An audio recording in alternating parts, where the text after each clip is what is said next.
viviendo un momento de convulsión social que ha sido gatillada por el tema de la inseguridad ciudadana y que ha generado paralizaciones en nuestro país, reclamando más seguridad y atención a la seguridad ciudadana de parte del gobierno. Pero esto ha traído otros reclamos sociales también que se van anexando y que se ponen en la lista como razón para ir a paralizaciones. Y hoy podríamos decir que se ha sumado una más, que finalmente no hay un acuerdo en el Consejo Nacional del Trabajo. La reunión se dio el día de ayer respecto al aumento para el sueldo mínimo, lo que ha dejado la decisión, ya que no ha habido un humo blanco entre empresarios y trabajadores y gremios de trabajadores, esto ha quedado finalmente en potestad del Ministerio de Trabajo y del gobierno para ver si es que finalmente decide si se aumenta o no se aumenta el sueldo mínimo y en cuánto. Los gremios como la CGTP, por ejemplo, el día de hoy, en reacción a lo que ocurrió ayer, estaban hablando de la posibilidad de que esto podía gatillar algún tipo de paralización en el futuro. Estamos con César Augusto Errázuriz, director, profesor de SAN, que está con nosotros y con el cual vamos a conversar las implicancias del aumento del sueldo mínimo y sus implicancias no solamente laborales, sino también económicas. César Augusto, ¿cómo estás? ¿Qué tal? Buenas tardes. ¿Qué tal? Gracias por la invitación. A ver, el sueldo mínimo está en 1.025 soles. Los trabajadores pedían que se llegue a un tope de 1.300. La cifra inicial era 1.500. Esto sobrepasaba los límites racionales. Finalmente se quedó en 1.300, pero finalmente no hubo ningún tipo de acuerdo. ¿Cómo ves la situación? Bueno, yo quisiera tal vez analizarlo desde el punto de vista de dos enfoques. Un enfoque tiene que ver con la canasta básica familiar o la canasta básica personal de cada uno de nosotros. De acuerdo al INEGI, el INEGI dice que una persona debe tener la canasta básica de una persona es de 450 soles. Entonces, para una familia, en teoría debe de ser 1.800 soles, por un lado. Por otro lado, también es importante precisar, está bien lo que yo necesite, pero también es el puesto que yo desempeño, se tiene un valor. Claro. No es que yo no puedo necesitar muchas cosas, ¿no? Productividad, calificación, etcétera, etcétera. Correcto. ¿No? Entonces, lo que, digamos, en una empresa formal, uno va a una empresa y a la posición que tiene ya tiene un valor, tiene un valor. Entonces, lo que uno diría es, una cosa es la canasta y otra cosa es el valor que tiene ese puesto y las competencias que debe tener esa persona, ¿no? Bajo ello, entonces uno podría mencionar, yo necesito 450 o 1.800 por familia. La pregunta es si yo estoy capacitado para esa posición o si esa posición cuesta ese valor.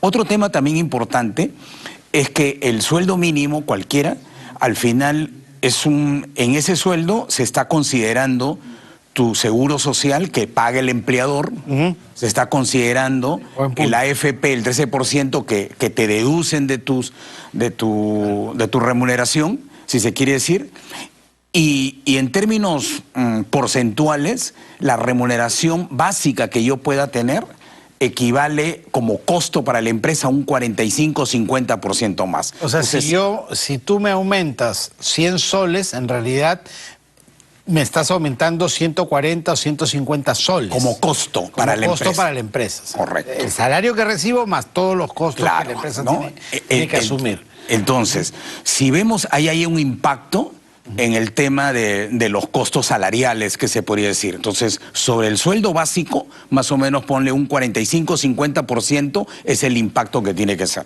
Ahora, hay que sincerarnos en cuanto a quién es el que gana o dónde es donde se pagan sueldo mínimos o menos, ¿no?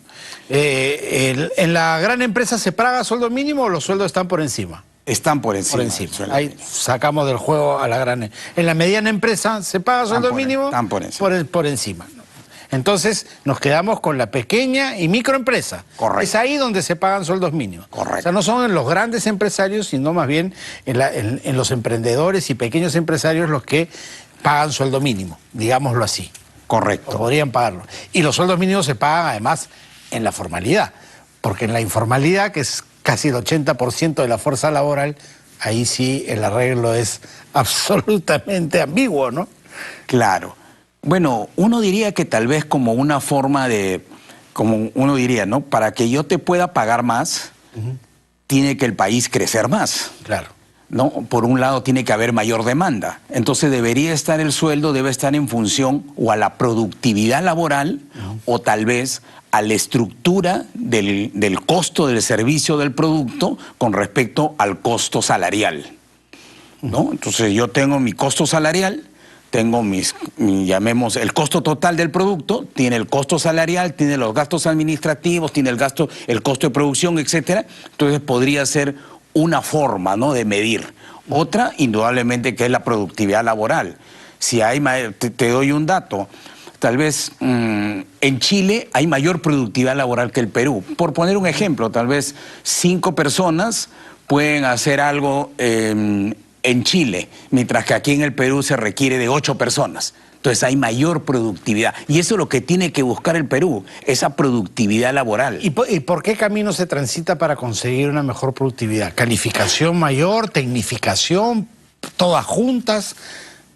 Bueno, mira, si tú ves los grandes países, indudablemente que nosotros quisiéramos ser como la OSD ahora con esto que viene. Mira el ejemplo del puerto de Chancay. El ejemplo del puerto de Chancay dice, es una inversión de 1.300 millones y va a tener en el momento, dicen, hay 70 personas y van a tener 1.000 personas. Entonces es una operación totalmente automatizada, no se necesita mucha gente. Entonces si tú lo miras por ese lado, indudablemente que nuestro país no es de esa magnitud, de esa tecnología. Entonces a lo que yo miro es de que debería haber mayor capacitación, debería profesionalizarse más a esas personas, porque cuando te comenté en un inicio, te dije, los puestos ya tienen un valor, y ese valor está en función a las funciones y competencias. Ahora, ese trabajo de capacitación, de entrenamiento debió darse antes de, ¿no? O sea, ya deberíamos tener gente peruana capacitada para ocupar esos puestos, ¿no? Porque esto ya empieza a operar ahorita. A veces nos demoramos mucho, ¿no? Yo me imagino, tengo entendido, yo me imagino que ya como una empresa formal, pues ya han hecho las convocatorias y todo eso. Peruanos los que ocupen ese tipo. Pero dependiendo también si tienen las competencias para poder tener para poder ocupar esas posiciones. Pero en el tema que estás mencionando de la remuneración mínima de las personas que tienen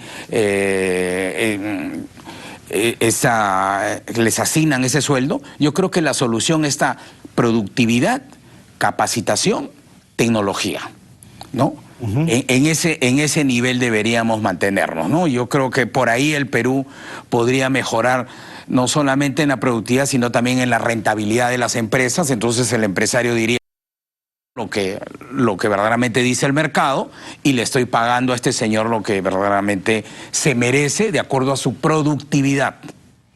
Ahí está yo creo que el gran tema del Perú, ¿no? De mirar ese equilibrio entre productividad y rentabilidad. Claro, porque si la empresa no es rentable, tú finalmente ¿cómo pagas a tus trabajadores, no?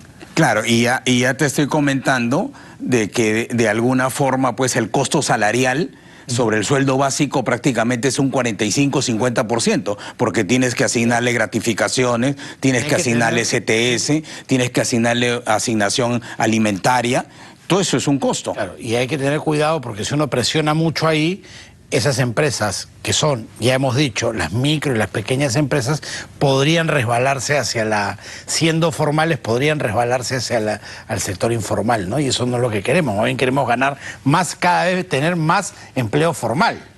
Claro, si tú miras esa formalidad, al final estaría generando al Perú, por ende, ese 9% que el empleador paga a ESALU estaría fortaleciendo una institución como ESALU en ponerle 9% de ese sueldo. Si gana 1.500, imagínate, le va a poner como 140 soles al mes por 12, por los números de personas que se formalicen. Entonces eso también le trae un buen pie a la seguridad social del Perú, ¿no? Claro, ha quedado clarísimo. Muchísimas gracias, César Augusto, por estar. No, gracias a usted por la... Muchas gracias. César Augusto Errázuriz, profesor de SANA, ha estado con nosotros. Cerramos así nuestro bloque económico.